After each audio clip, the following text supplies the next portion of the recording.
기도하는 시간 같습니다. 예, 축복합니다. 할렐루야 샬롬하고 축복합니다. 할렐루야 샬롬 샬롬 샬롬 샬롬 샬롬 샬롬. 하나님 사랑합니다. 여러분 주 안에서 사랑합니다. 예, 오늘 영적인 침체에 빠진 에레미야의 고백입니다. 예, 20장 7절에서 10절까지 우리 함께 합독했죠. 그리고 고린도후서 7장 5절에서 7절까지 함께 우리 은혜를 나누도록 합니다. 오늘 본문은 에레미야에 대해서 말씀하고 있습니다. 우리 모두가 때에 따라서 순간순간 힘이 빠지고 다리가 무너지고 주저앉고 싶을 때가 많은데 그 열정이 있던 에레미야도 영적 침체에 빠졌어요. 사역의 한계를 느낍니다. 저도 순간순간 그런 마음이 들 때가 정말 많습니다. 그런데 사역의 한계, 영적 침체에 빠져있던 에레미야는 어떻게 해서 소생을 했는지, 우리는 어떻게 할 것인지, 저와 여러분들도 수시로 시시각각으로 이런 부분이 있을 거예요. 아마 우리 사무엘도 어리지만 이제 고등학교 올라가면 이제 고등부가 되는데 예쁜 마음이 들 때가 있을 겁니다. 예레미야는 예루살렘 북동쪽에 있는 한 촌에서 제사장의 아들로 태어났어요. 오늘날 목사의 아들이겠죠? 목회자의 아들로 태어났습니다. 기원 전, 예수님이 오시기 전이죠. 626년에 소명을 받았어요. 그리고 또한 결혼을 하지 않았습니다. 일생 독신으로. 바울도 아마 그랬으리라 확실하진 않지만, 근데 예레미야는 일생 독신으로 살면서 예언자의 사역을 하나님께서 말씀이 임해서 순종했죠. 예언자로 활동하면서 자기 행복을 추구하는 일이 전혀 없었고 오직 하나님이 주시는 계시를 그대로 전하는 사역만 고집했습니다. 41년 동안 사역을 했다라고 예레미야 1장 2절에 기록되어 있는데, 우상 숭배를 경고하고 회개하지 않으면 적국이 침입할 것이다. 계속 이 말을 외친 거예요. 근데 결국은 그러고 나서 수십 년 후에 남유다가 멸망하는 그런 지경에 이르죠. 백성들은 그 경고를 무시합니다. 모두 하나님을 버리고 우상을 섬깁니다. 그때 에레미야는 강하게 회개를 외치고 하나님께 돌아오라고 목에서 피가 쏟아지도록 외쳤어요. 지금처럼 마이크나 있고 확성기나 있는 시대였으면 좀 편했을 텐데 그때는 아니었죠. 그때 예레미야는 울면서, 그래서 예레미야는 눈물의 선지자다. 예레미야 애가도 있듯이 울면서 외쳤어요. 사무엘아, 콩을 그렇게 딱 잡으면 졸려 음소로 빠져든다고 얘기를 했는데 아주 습관이 됐어. 그러려면 그 자리에 앉아있지 말어. 그래서 예레미야는 눈물의 선지자라고도 부르죠. 충실한 사역자라고 예레미야에 대해서 얘기합니다. 무슨 일에나 충실하다는 것은 참 복된 일이에요. 그러기가 참 쉽지가 않죠. 근데 어떤 소망이 있거나 기쁨이 있으면 우리는 충실하게 됩니다. 근데 우선 보는 사람들이 그 모습을 보면 정말 어린 그 학생들인 경우에 너무 기특하고, 어른들인 경우에는 보기가 좋죠. 어떻게 저렇게 충실하게 하루하루를 매일매일을 저렇게 성실할 수가 있을까? 그런 걸 보면 정말 닮고 싶다. 이런 생각이 들 정도고, 자기 자신이 또한 행복하죠? 뿌듯합니다. 하루 일과를 마치고 잠이 들 때도 오늘은 내가 할 부분을 사무엘 얘기했는데도 안 듣네. 밖에 나갔다 와. 무슨 일이든 이렇게 충실해야 된다. 충실하면 그 자체로 행복한 것이에요. 예레미야가 그랬었다라는 거죠. 다른 예언자들은 적당히 각색해서 눈치껏 전하는 거짓 예언자들도 많은 시대에 예레미야는 정말 온전하게 하나님 말씀 자체만을 전했고 아주 충실했다. 그래서 모두들 적당히 눈치껏 좋은 소리, 꿀송이 같은 단소리, 쓴소리 말고 그런 말만 골라서 전하는 그러한 그 거짓 예언자들은 아주 대접을 잘 받았어요. 아니 복을 빌어주는데 그죠? 고맙잖아요. 그리고 굉장히 사는 것도 편했습니다. 칭찬을 많이 받다 보니까 또 주변에서 그런 부분들을 많이 배려해 줬겠죠. 있는 사람들은 또 섬기기도 했을 것이고, 그런데 고지식한 사람은 요령없이 하나님이 주신 계시만을 가감없이 전하다 보니 재미도 없고, 그죠? 그러다 보니까 쓴소리를 많이 하고, 그러니 대접을 못 받을 수밖에 없고 정말 싫어하고 미워하죠. 어째 저렇게 맨날 저런 소리만 할 거야. 적국이 침입할 거고 나라가 망할 거고 이런 얘기만 하니까 듣기가 좋았을 리가 없고, 겁도 나고 한편으로는 다 싫어했어요. 너무 고지식했습니다. 이러면 하나님이 주시는 계시를 그대로 받아서 그대로 전하니까 왕들도 싫어합니다. 그리고 핍박도 받고 감옥에도 갇히고, 마치 누구처럼? 바울처럼. 그래서 오늘 고린도후서의 말씀이 등장하고 있죠. 우리 함께 읽어본 부분이 예, 7장 5절에서 7절입니다. 예, 그 모든 고난을 에레미야는 감수합니다. 묵묵히 오죽이나 하면은 눈물의 선지자가 됐겠어요. 울기도 많이 울었겠죠. 그래서 예, 유일하게 에레미야 애가가 있습니다. 예, 오늘날도 세상에서 정직하게 살려면 이런 어려움들을 우리가 감수하는 사람들도 요즘에도 보면 많습니다. 너무 강직하다 보니까 많은 주변에서 따가운 눈총, 뭐 직장에서도 그렇고 일할 때도 그렇고 또 학교에서도 그런 일들이 아마 있을 거예요. 학생들인 경우에도. 그래서 진정한 그리스도인으로 살아가기는 정말로 어렵다. 오늘날은 더욱더 어렵습니다. 지쳤어요. 이제는 예레미야가. 오늘 본문은 지친 상태입니다. 예, 하나님이 주시는 대로 열심히 전했고 경고했고 선포했습니다. 그런데도 사람들이 말을 듣지 않고 오히려 나를 죽이려고 하고 핍박합니다. 이런 그 고통을 호소하는 내용이 오늘 본문입니다. 그럼 어느 날 예, 하나님은 벼랑이나 지신이라도 보여주셔서 예, 그 사람들이 깜짝 놀라게 겁을 좀 주시고 도와주시면 좋을 텐데 그 시대에 아무런 징조도 없어요. 아무리 외쳐도 뭐 그렇게 되지도 않아요. 뭐 너희들 다른 나라가 침략해서 나라가 망할 것이다. 너희들 멸망할 것이다. 너희들 벌을 받아가지고 혼이 날 것이다. 아무리 그래도 그런 기미도 전혀 없습니다. 사람들은 마음 놓고 조롱하고 멸시합니다. 봐라, 네가 한 말이 하나나 맞는 게 있냐? 예, 그따위로 정신 나간 놈처럼 그런 소리만 그렇게 해야 될 거냐? 뭐 이런 핍박이 왔겠죠. 거짓 예언자들은 그 바람에 날뛰고 왕은 감옥에 가두라고 예, 에레미야를 아주 그냥 그렇게 얘기합니다. 마침내 에레미야가 탈진합니다. 그래서 18절에 보면 예, 뭐라고 말씀하나 우리 한번 볼까요? 예. 20장 18절 한번 읽어보죠. 예, 뭐라고 말씀하나? 어찌하여 내가 태에서 나와서 고생과 슬픔을 보면 나를 부끄러움으로 보내게 하는고 어디 같아요? 그 유업이 보통 흡수하는 부분 같죠? 예, 욥기 33장에 보면은 예, 1절에서 26절 사이에 그런 이야기를 합니다. 나를 태에서 나지 말게 해주시지 왜 나를 태어나게 하나님께 막 그냥 그죠 원망을 하는 그런 내용을 보이고 있습니다. 7절에도 보면은 또한 그런 부분이 나옵니다. 야훼여 주께서 나를 권유하시면 내가 그 권유를 받았사오며 주께서 나보다 강합사 이기셨으므로 내가 조롱거리가 되니 사람마다 종일토록 나를 조롱합니다. 이렇게 고백을 하죠. 예, 강하사 주께서 나보다 강하사 이기셨으므로 내가 조롱거리가 되니 사람마다 내가 강권해서 내가 그걸 전했다는 거야. 하나님이 나를 이기셔서 강하사 예, 그래서 내가 전하다 보니까 조롱거리가 되니 정말 나를 종일토록 조롱한다라고 한탄을 합니다. 여기서 권유하다라는 말을 나를 강간하다라는 뜻을 원어적으로 갖고 있어요. 무슨 말인지 아시죠? 우리가 강간당했다 하면 막 강제로 그죠? 강탈을 당하는 걸 얘기합니다. 하나님이 나를 강간하다시피 나를 이렇게 불러내서 선포하게 하셔가지고 내가 종일토록 조롱거리가 된다. 그래서 오늘 나는 사람들의 조롱거리, 놀림거리가 되고 말았습니다. 왜냐하면 내가 하나님이 주신 대로 말씀을 전했는데 아무 징조가 없으니까 사람들이 내 말을 더더군다나 믿지 않는다. 이렇게 그리고 내가 이렇게 핍박을 받게 된다라는 이야기예요. 오늘 그 7절 내용이. 그때 무슨 말을 전했는가 하면은 이 8절에 나와요. 본문에. 내가 말할 때마다 외치며 파멸과 멸망을 선포함으로 여호와의 말씀으로 말미암아 내가 종일토록 치욕과 모욕거리가 된다. 파멸과 멸망을 계속 선포하다 보니까 사람들에게 이렇게 모욕거리가 된다라는 거예요. 치욕을 받는다라고 얘기합니다. 자, 내가 말할 때마다 외치며 파멸과 멸망을 선포함으로 여호와의 말씀으로 말미암아 내가 종일토록 치욕과 모욕거리가 됩니다. 어느 사람들이 들은 척도 하지 않을 뿐만 아니라 나를 막 모욕한다라는 얘기입니다. 또 하나님의 파멸도 멸망도 왜 안 나타납니까? 그럼 난 도대체 뭡니까? 이렇게 하소연을 하는 거예요. 예, 우리도 너무나 힘들고 원통하고 한이 맺히고 정말 내가 이렇게 하는데도 이게 하나도 나아지지도 않고 이건 도대체 언제까지입니까? 이럴 때 우리 이런 마음으로 하나님께 기도할 때 이렇게 토로할 수 있겠죠. 그럴 땐 그냥 안 하죠. 막 울면서 땅을 치면서 그죠? 원망을 하면서 뭐 이럴 수도 있어요. 차라리 그게 낫죠. 백성들이 나에게 온갖 모욕과 수치를 안겨주었고 그래서 나는 이제 더 이상 선포할 힘도 용기도 없고 지쳐버렸습니다. 난 죽겠습니다. 누가 그랬어요?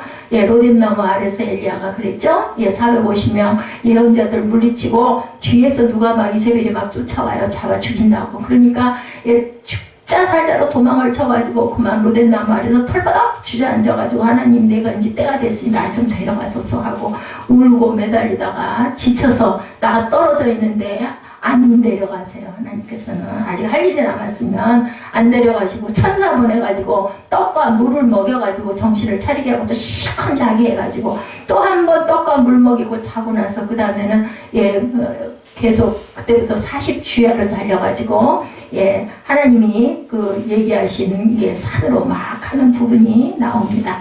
에레미야는 이 사역을 이제는 더 이상 할 수 없다, 중단하겠다. 그래서 9절에 말하죠. 9절 봅니다. 그들의 원수, 9절이죠. 내가 다시는 야훼를 선포하지 아니하며 그의 이름으로 말하지 아니하리라 하면 나의 마음이 불붙는 것 같아서 골수에 사무치니 답답하여 견딜 수가 없는. 나 안 하려고 하는데 그렇게 되면 내 마음이 불붙는 것 같아 뜨겁고 너무나 괴로워가지고 내가 뭔가 좀 태워버려야 될 텐데 그건 되질 않고 안 하려고 해도 안 할 수 없고 그래서 정말 죽겠습니다. 이런 심정의 이야기를 하고 있습니다. 이제 포기할 건데 포기하려고 하니 마음이 편치가 않다라는 얘기예요.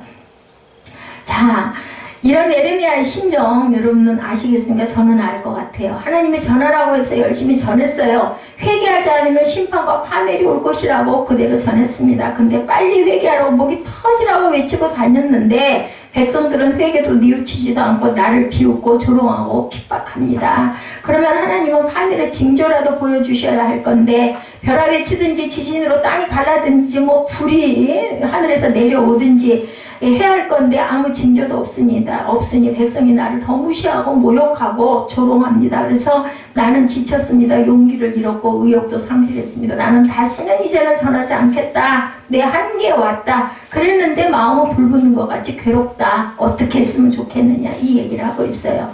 바울도 오늘 본문이죠. 고린도후서 7장 5절에 뭐라고 얘기했어요? 마게도냐에 이르렀을 때 우리 육체가 편치 못하였고 사방으로 환난을 당하여 밖으로는 다툼이요 안으로는 두려움이다. 밖에서는 막 팔을 갈라가지고 다퉈대요. 그리고 나는 정말 혼란스럽고 고난스럽고 그러니 내 마음은 두려움이 가득하다. 뭐 하고 있어요? 지금 풍랑이 이루고 있어요. 마음속에서 막 흔들리는 거죠.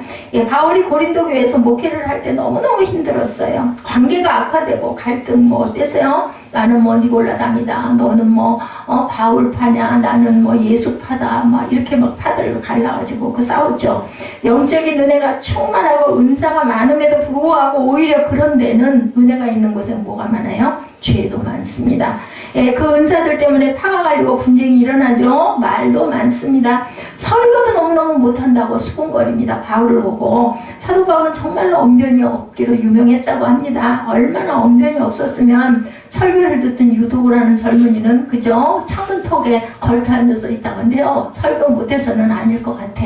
하루 종일 일하고 너무 길게 밤이 늦도록 설교를 해야 되니까 듣기는 들어야 되겠고 앉았더만 꼬박꼬박 졸다가 나가 떨어지지 않았을까 싶어요. 뭐 설교를 못해서는 아니었을 것 같습니다. 어쨌든 이제 그렇게 웃는 얘기가 정말 바울은 정말 말을 잘 못했다. 근데 지식은 그렇지가 않다고 그러죠. 그래서 또 그만큼 많은 사람들을 그 사람들에 맞게 전할 수도 있었죠.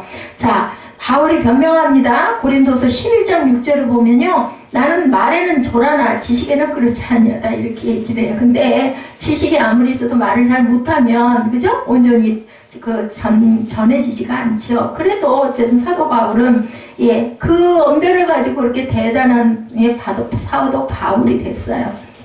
그러니 영적으로는 얼마나 충만하고 또 얼마나 지치긴 많이 지쳤을까.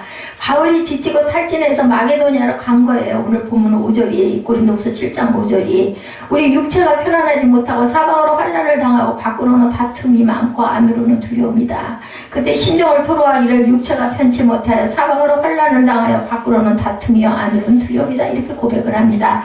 목회길에 이런 어려움을 많이 당했다라는 거예요. 그냥 우리가 생각할 때는 정말 교회가 잘 세워지고 와 어떻게 바울처럼 그럴 수가 있을까. 그런 은사는 막 나타나고 너무너무 부럽다. 게다가 폐를 끼치지 않으려고 평생을 잘 직업을 갖고 있었잖아요. 벌써 그때 그 바울 사도는 자기 직업을 가지고 자비량으로 선교를 하다시피 뭐 그러다 보니 주변에서 많이 돕는 교회들도 있었지만 어찌됐든 간에 생계를 나는 그들에게 부담을 주고 싶지 않아서 내가 일을 하는데 장막 있는 일, 지금으로 보면 집 짓는 그 공사를 했던 그러한 사람이죠. 이 바울의 마음이나 예레미야의 마음이 아마 같았을 겁니다. 모든 목회자들도 또한 이런 고민을 다 갖고 있습니다. 열심히 전하고 설교하고 경고도 하지만 사람들은 듣지 않아요. 별로 호응도 없고 공감도 안 하고 변화도 없습니다. 그러면 하나님은 무슨 징조라도 주셔야 하는데 그런 것도 없습니다. 은사라도 나타나면, 그죠? 이한나 목사에게 무슨 은사라도 나타나가지고 다 손얹고 기도하면 막 사람이 막 불 붙어서 펄펄 뛰거나 뭐 아니면 아픈 게 막 낫거나, 그죠? 뭐 누가 그랬죠? 김영미 목사님이 뭐 해가지고 탁 너야 당신 하니까 그 자리에 발바닥이 딱 달라붙었다면서요. 그러다 보니까 뭐 사람들이 무서워가지고 말하는 대로 하지 않으면 또 무슨 화를 당할까 싶어가지고, 그죠? 이런 일이라도 좀 일어나면, 그죠? 그러면은 막 차고 넘치지 않겠습니까? 그럼 얼마나 좋을까? 그럼 또 이 하나도 얼마나 목이 고다, 그렇잖아도 고든데 얼마나, 그죠? 꼿꼿하게 그냥 아주 교만이 그냥 하늘을 찌를까? 저를 구원하시려고 이렇게 어려움을 당하면서 주변을 힘들게 하면서 이렇게 제가 이렇게 서 있습니다. 하나님께서는 하나님 나름의 뜻을 갖고 계시고 우리는 그 뜻을 다 알지 못하기 때문에, 그죠? 때로는 엄청 괴로움을 당할 때가 많습니다. 에레미야가 이 예언적을 사역을 난 이제 포기하겠다라고 선언을 합니다. 사도 바울도 밖으로는 다툼이고 안으로는 두려움이라고 고백을 합니다. 탈지는 이 지점에서 나타나죠. 영적인 침체. 엘리야도 아까도 말씀드렸던 로뎀 나무 아래에서 하나님께 나는 이제 죽겠나이다 라고 고백을 해요. 여러분들 얼른 가고 싶을 때 가면 또 얼마나 좋겠어요. 네? 뭐 사야겠다는 게 아니라 나 좀 데려가서 했을 때, 그러니 너 그럼 얼른 오너라 하면 얼마나 좋겠어요. 절대로 그렇게 안 되죠. 우리 그 신학교 다닐 때요. 아이고 죽겠네 아이고 하나님은 나를 데려도 안 가셔. 그러면 옆에서 학우들이 뭐라 그러냐면 아이고 그런 복이 있을 것 같아. 그러고 얘기들 하고 옆에서들 웃습니다. 그게 마음대로 돼? 예? 누구에게나 그 축복이 있을 것 같으냐고 오죽하면 이렇게 그 축복이 그렇게 쉽게 아무나 주나? 이렇게 얘기를 하고들 웃었던 기억이 납니다. 로뎀나무는요, 엘리야 선지자가 엄청난 영적 전투에서 승리한 후에 오히려 이세벨에게 쫓겨 삶의 소망도 잃은 채 죽기만을 바랬던 절망의 장소가 바로 로뎀나무예요. 자, 그런데 그 장소는 하나님의 축복과 은혜로 죽음에서 뭘로? 생명으로, 절망에서 소명으로 삶을 변화시킨 놀라운 축복의 장소가 되는 나무 그늘이죠.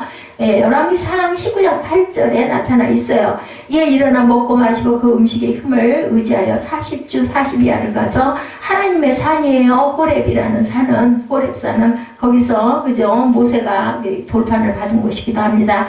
구약 성서에도 언급되는 식물, 무엇이? 호렙, 그죠? 열왕기상 19장 4, 5절에 따르면 호렙산으로 가는 도중에 엘리야가 그 나무 아래서 쉽니다. 스스로 광야로 들어가 하루길 좀 행하고 한 로뎀나무 아래 앉아 죽기를 구하니 가로되 넉넉하오니 지금 내 생명을 주옵소서. 나는 내 열조보다 낫지 못하나이다. 나 열조만 못하다, 모세만 못하다라는 그 얘기예요.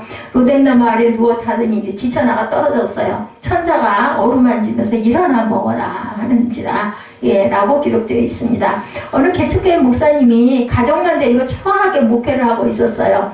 처음 시작할 때는 아내와 남편, 요즘에 그때는 거의 다 남편분들이 목사님이셨고 아내가 사모님이셨죠. 그리고 아이 한둘 이렇게 해서 다들 그 교회가 시작이 됩니다. 그때 언더우드 선교사가 갑자기 그 교회를 방문을 했다고 그래요. 예배를 드려야 하는데 성도는 목사와 아내 그리고 어린 아이 둘뿐이었다고 합니다. 그 얼마나 기가 막히고 얼마나 부끄러웠을까요? 선교사님이 오셨는데 그때 언더우드 선교사가 말하기를 이제는 부흥한 일만 남았군요. 이렇게 그 위로를 하고 북돋았다고 합니다. 이제는 더 이상 주로 들 사람이 없으니까 부흥만 하면 되겠군요. 그 목회자의 심정은 말할 수도 없었죠. 그런데 몰려오는 무력감이 얼마나 컸는지 나는 정말 왜 이럴까 자책으로 아이들 보기도 아내 보기도 너무너무 부끄러워서 아주 그냥 어떻게 할 바가 없었을 때 건도도 그 선교사님이 거기로 와가지고 이제 부흥만 할 일만 남았다 이야기를 들으니까 그렇게 따뜻한 위로가 됐다고 해요. 그 남들보다 기도를 적게 한 것도 아니고 설교를 대충 한 것도 아니고 가족만 데리고 해도 나는 정말 FM대로 했는데 이런 벽에 부딪히는 영적 침체, 목사님들이 요즘에 교회가 서 있기만 해도 은혜다라는 이야기들을 많이 합니다. 사업을 하는데 너무너무 안 되시는 분들, 그죠? 오랜 기간 동안 좋아질 기미가 없고 이제 접을 수도 없어. 벌려놓은 것들이 있어가지고 그걸 어떻게 해결이 안 돼가지고 억지로 끌고 가는 그런 사업하시는 분들 많습니다. 사람들은 여기서 정말 영적인 침체에 빠지게 되죠. 뭐 사업이 안 될 때 뭐 영적인 침체는 아니지만 생활 속에서 침체를 경험한 분들이 많을 거예요. 신앙도 좋았는데 하나님을 의지하고 하나님께 늘 기도했겠죠. 예, 형통케 해달라고 해도 그것도 안 되고 타진 상태에 빠집니다. 이런 심정 가진 사람들이 많습니다. 목회자들 중에도 정말로 그런 분들이 너무너무 많아요. 빚이 져가지고 어떻게 할 수 없는 그런 분들도 많다고 합니다. 교회 건축하다가 그 건축하는 부분이 마음대로 되지 않고 어떤 사람은 또 건축하다가 그 회사가 망하는 바람에 또 그래가지고 신용불량자가 되고 다 그냥 날아가 버려가지고 땅을 치고 우시는 분들도 많습니다. 그런 분들에 비하면 저는 또 얼마나 행복한 이런 그 생활을 하고 있나 기쁘고 감사하죠. 젊은이들 중에도 미래가 막막해서 꿈을 잃고 살아가는 사람들도 많습니다. 부부 사이에도 마찬가지입니다. 성격이 맞지 않아서 살 수도 포기할 수도 없는 형편에 있는 그러한 부부들도 보니 본인들의 부분에서는 너무너무 큰 일들인데 다른 사람들의 시각으로 보면 아이고 뭐 그것 좀 가지고 이런 얘기를 합니다. 근데 본인들이 겪을 때는 정말 그건 어떻게 할 수가 없는 아주 절망적인 외로움과 그런 한계를 느낄 때가 얼마나 많은지 이것이 우리가 겪어야 하는 한계고 무력감입니다. 생활 가운데서도 부부 사이, 사업에, 직장에 그리고 또 목회자들은 목회자들 나름대로 그래서 고민과 갈등을 하죠. 그때 모든 사역자들은 사역을 그만두고 싶은 생각에 사로잡힐 때가 너무나 많다. 힘을 잃어버립니다. 초심을 잃어버립니다. 용기도 자꾸 그죠 감퇴됩니다. 문제는 그만두고 싶다고 해서 그만두게 될 수가 없는 게 문제인 겁니다. 이것이 모든 사역자들의 고민이에요. 에레미야 같은 이런 훌륭한 인물도 성경에 기록된 이 인물도 9절에 그렇게 고백하죠. 내가 다시는 야훼를 선포하지 아니하며 그의 이름을 말하지 아니하리라. 그러고는 그 후반부에는 그런데 내 마음이 불붙는 것 같아 괴롭습니다. 할 걸 전할 걸 못 전하니 마음은 막 불이 타는 거예요 속에서. 그죠? 이렇게 다짐하고 선언하고 지쳤는데도 그만두겠다고 선언해도 내 마음대로 되지 않는다라는 거죠. 마음이 불붙는 것 같다. 골수에 사무친다. 뼛속에 사무친다라고 오죽이나 이렇게 고백을 합니다. 포기하려고 선포하고 그만두려고 결단을 했는데 내 마음이 후련해야 되는데 내 마음이 골수에 사무칠 정도로 괴롭다라는 거예요. 포기하고 싶을 때 사람들이 갈등을 조장할 때 속이 상할 때가 있습니다. 목회자들이 그때 정말 다 집어던지고 말아버리고 뭐 나 믿음 하나도 못 지키고 내 가정 하나도 제대로 잘 건사도 못하면서 내가 뭘 한다고 이러고 있겠나 그냥 말아버려야지. 특히나 여성 목회자들보다는 그 가장이 목회를 할 때 정말 굶는 걸 밥 먹듯이 할 때 본인들은 괜찮은데 아이들을 굶길 때 그 정말 피눈물이 난다고 그러죠. 우리 그 선배 목사님 지난번에 오셔가지고 아이고 여기는 궁궐이야. 우리는 지하에서 10년인가 8년을 있는데 비만 오면 물이 나고 곰팡이에 정말 굶기를 밥 먹듯 하고 어느 집사님 한 분이 그 사정을 알고 쌀 한 자루를 갖고 왔는데 그냥 문이 번쩍 뜨이더라는 거죠. 그래서 그걸로 반찬도 다 소용 간장 한 가지를 넣고도 밥을 해가지고 밥을 먹는데 밥이 그냥 꿀맛같이 달았던 그때 그 밥맛을 잊지 못한다라고 오셔가지고 말씀을 하시더라고요. 다 그런 고비들을 겪고도 20몇 년씩 그렇게 그렇게 그 목회를 해 오시고 계시는 분들이 참 많습니다. 신앙의 길을 포기하고 싶을 때도 있죠. 도대체 너무나 피곤해. 주일날 일요일날 좀 쉬었으면 좋겠는데 실컷 잠도 못 자고 그죠? 이게 뭐야? 맨날 뭐 은혜도 별로 못 받고 이런 마음이 들 때도 많습니다.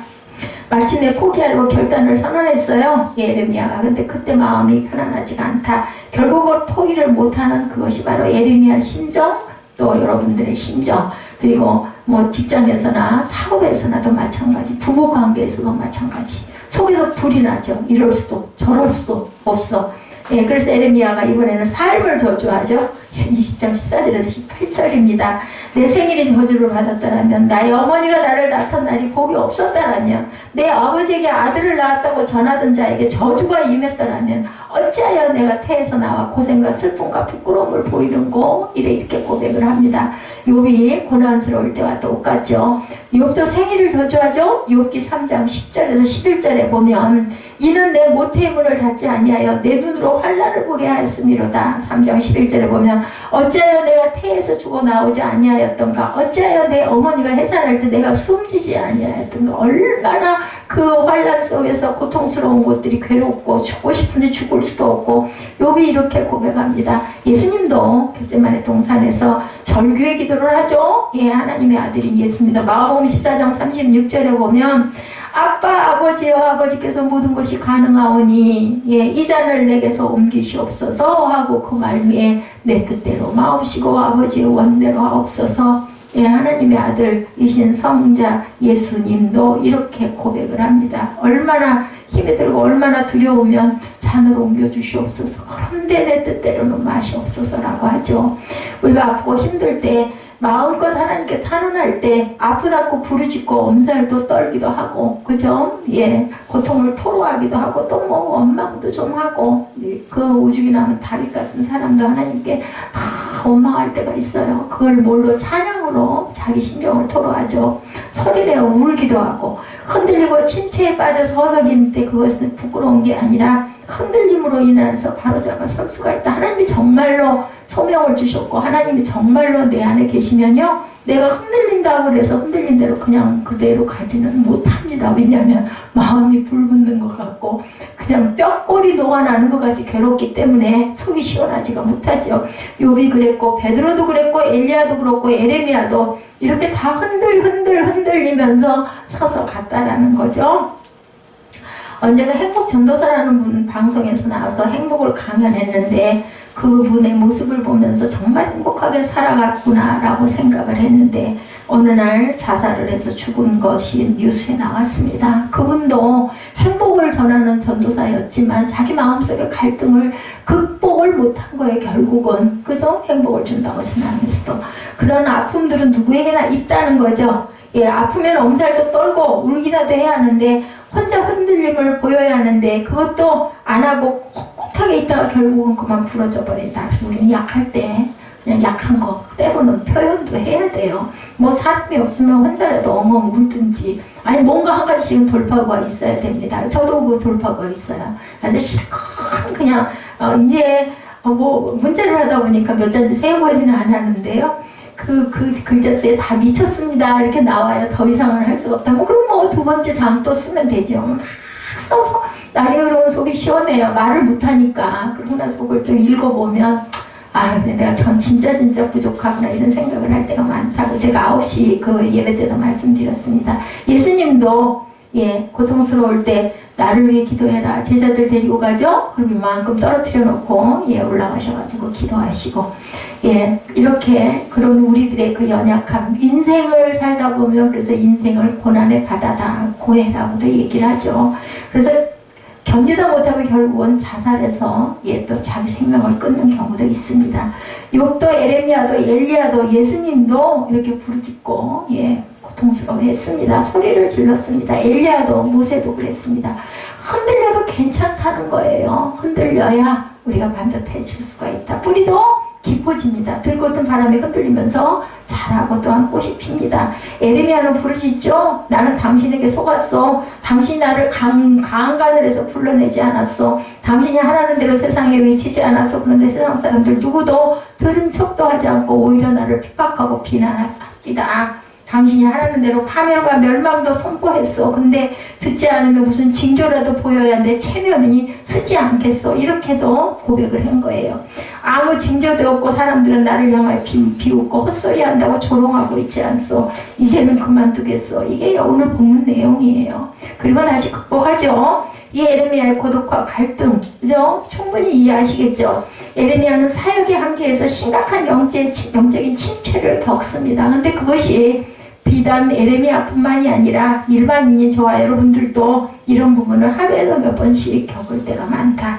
그래서 에레미야는 흔들렸고 엄살도 부리고, 이 에레미야의 엄살과 탄원을 우리가 한번 분석해 봐야 된다는 거죠. 이 에레미야의 포기 선언은 진짜로 사역을 포기했다는 뜻이 아니고, 나는 그런데 정말 이걸 안 할 수는 없습니다 라는 얘기예요. 뭐 해달라는 거예요? 하나님한테 좀 붙잡아 주시오, 날 좀 봐주시오. 그런 그 노래 있죠? 우리 옛날 그 노래 그 가사가 생각나네요. 날 좀 보소, 날 좀 보소, 날 좀 보소, 나 좀 봐주세요. 하나님께 영석을 부리는 거예요. 하나님은 이럴 때, 그럴 때 와서 북돋아 주시다. 바울에게는 그랬죠? 네가 이제 로마에 가서도 전할 거고 내가 너를 보호할 거니 걱정하지 말라, 염려하지 말라고 이렇게 위로도 해주십니다. 우리가 알아달라는 고백이라는 거, 진짜로 여성분들이 남친하고 이혼할 거나 안 살 거나 이제 더 이상 할 수 없어, 이것도 좀 나 좀 다독여줘, 나 좀 사랑해줘, 이 이야기라는 거죠. 아이들이 속을 썩이죠. 근데 엄마가 너 이놈 자식 그냥 꼴뚜기 싫어 나가버려, 이런 얘기 많이 하는 것도 진짜 나가버리라는 게 아니죠. 너무나 힘드니까 그 얘기를 하는 거예요.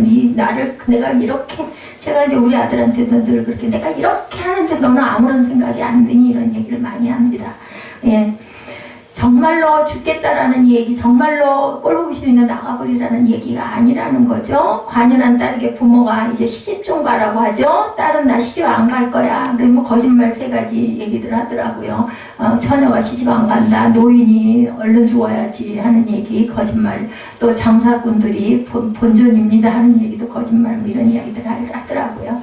살기가 힘들면 우리가 힘들다고 해야 된다는 거죠. 정신과 의사 헨리 모슬리는 힘들 때 실컷 울면 병이 낫는다라고 이야기를 하기도 했대요. 그러니까 뭔가 터트려야 돼요. 속에서 넣어놓으면 병이 돼요. 그래서 어떤 방법으로든 나름대로 돌파구가 하나씩은 있어야 된다. 그때 울지 않으면 다른 장기가 대신 운다. 그 헨리 모슬리의 얘기예요. 실컷 울어야 되고 안 울면 딴 데가 고장이 난다라는 얘기입니다. 영국의 그 왕세자비 여러분들 참 아시죠? 오래됐지만 다이아나가 죽어 장례를 치를 때 영국 국민 절반이 울었다고 그래요. 그게 대단한 영광스러운 그런 죽음도 아니었고 사고사였죠. 그런데도 한 달간 정신과 병원에 환자가 절반이나 줄었다는 통계가 나왔다고 합니다. 이것을 다이아나 효과다 이렇게 얘기를 할 정도로 많은 사람들이 그렇게 많이 울다 보니까, 그죠? 정신과에 그 상담으로 오는 사람들이 이렇게 줄어들었다는 거죠. 하나님으로부터 우리가 도망갈 때 어디로 갈까? 어디로 가겠어요? 그죠? 대신 엄살을 떠는 게 낫다. 그 앞에서 목 놓아 울고 아프다고 소리를 지르라는 거예요. 도망가지 말고. 그러면 회복의 시간이 있을 것이고, 그 눈물이고 피눈물을 흘리는 기도가 변해서 우리에게 기쁨과 감사를 낳게 해주신다라는 것. 하나님 저와 여러분을 절대로 포기 안 해요. 왜냐하면 붙들려 있는 저와 여러분들을 세상에 내신 하나님의 뜻이 분명히 있기 때문에 절대로 그냥 놔두시질 않는다라는 거죠. 그래서 그것이 바로 은혜입니다. 예수께 단단히 잡힌 예수의 포로들, 뜨거운 예수의 손에 붙잡히는 은혜가 저와 여러분의 있기를 축복합니다.